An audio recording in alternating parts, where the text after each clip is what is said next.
European countries will not create one unified army in response to threats from Russia, Polish Foreign Minister Radosław Sikorski said in an interview with state TV broadcast late on Saturday.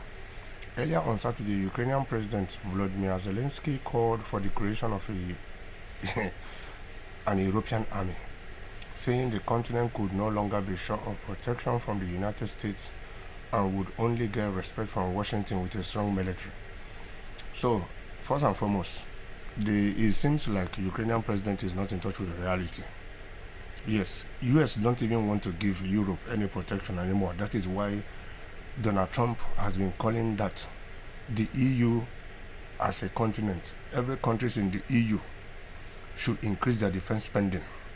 It is very, very alarming that at this point in time, that history is revealing itself before our very eyes that a continent like EU are only having 1.9% of their yearly GDP budgeted for their defense spending is alarming.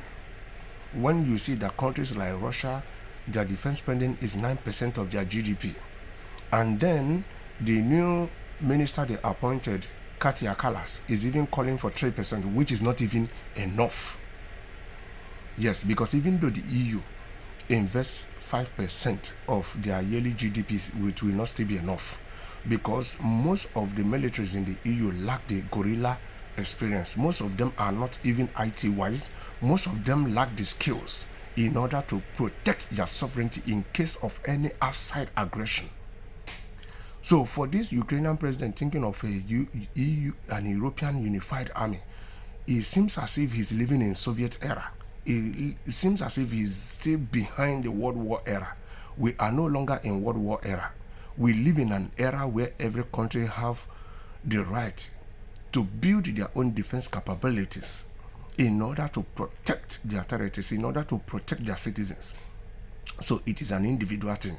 And thank God that Poland, that is having the presidency of the EU the next 6 months, their foreign minister put it to him that every country have to build their own single defense capabilities. There is not going to be any European unified army. Yes, and very soon, when most of the countries in the EU, when America stopped cutting the aid is giving Ukraine, I think it's because of that aid. He is thinking in this direction. Yes, when America stopped paying that aid, I don't think EU can chest it, and maybe it will call for negotiations to end this war. It's only time will tell.